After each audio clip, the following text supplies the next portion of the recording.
एकाची बियर आणि दुसऱ्याचा चकणा, असं खळबळजनक विधान या तुपकर यांनी केलेलं आहे. आपल्या म्हणजे महाराष्ट्राच्या राजकारणामध्ये कधी काय होईल हे खरंच नाही सांगता येत. बघा, कोण कोणावर कसले आरोप करेल आणि कोण कसले दावे करतील, कसले गौप्यस्फोट करतील आणि कशी खळबळ उडवून देतील हे सुद्धा सांगणं आता तसं मोठं कठीण झालेलं आहे. एकनाथ शिंदे यांनी उद्धव ठाकरे यांची शिवसेना फोडल्यापासून त्यांच्यात आणि उद्धव ठाकरे यांच्यामध्ये साप मुंगसाचं वैर आहे हे तर सर्वश्रुत आहे, सर्वज्ञात आहे. बघा ना, विषय कुठला जरी असला ना तरी हे दोन नेते एकमेकावर हमखास घसरलेले आपल्याला पाहायला मिळतात. पण तरी सुद्धा या दोघांमध्ये उद्धव ठाकरे हे तसे नेहमीच संयमानं बोलतात, सुसंस्कृतपणे बोलतात. एकनाथ शिंदे यांचं मात्र तसं नसतं. एकनाथ शिंदे आणि उद्धव ठाकरे यांच्यातील भांडण गेल्या 3.5-4 वर्षापासून अवघा महाराष्ट्र पाहतो आहे.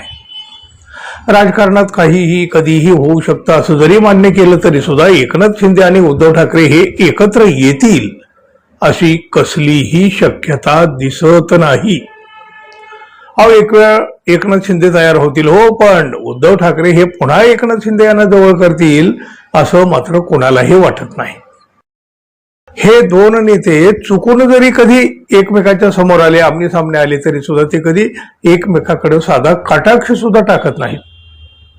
पण हे दोन्ही नेते दिल्लीत गेल्यावर मात्र एकत्र असतात असं एक मोठं विधान करून शेतकरी नेते रविकांत तुपकर यांनी राज्याच्या राजकारणामध्ये मोठी खळबळ उडवून दिली. शेतकरी नेते रविकांत तुपकर हे धाडसी आंदोलनासाठी आणि बेधडक वक्तव्यासाठी नेहमी चर्चेत असतात आणि त्यामुळेच त्यांच्या या विधानाची राजकारणामध्ये आता मोठी चर्चा होऊ लागली, मोठी खळबळ उडाली. उद्धव ठाकरे आणि एकनाथ शिंदे एकमेकाशी किती भांडतात, मात्र दिल्लीत एकाच ताटात जेवतात, एकाची बियर आणि दुसऱ्याचा चकणा, असं खळबळजनक विधान या तुपकर यांनी केलेलं आहे.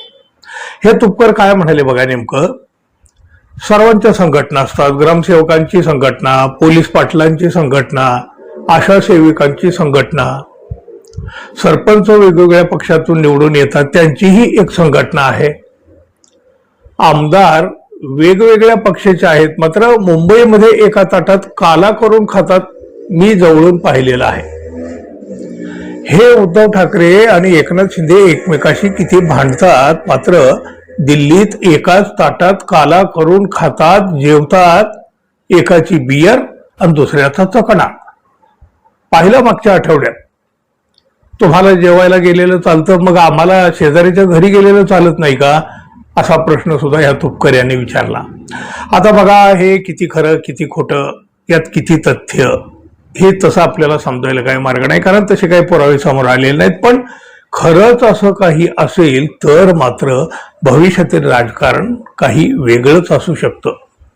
पण तरीही उद्धव ठाकरे आणि एकनाथ शिंदे यांच्यात दिल्लीत हे तुपकर म्हणतात त्याप्रमाणे काही खलबतं होत असतील, हे तसं न पटण्यासारखं आहे.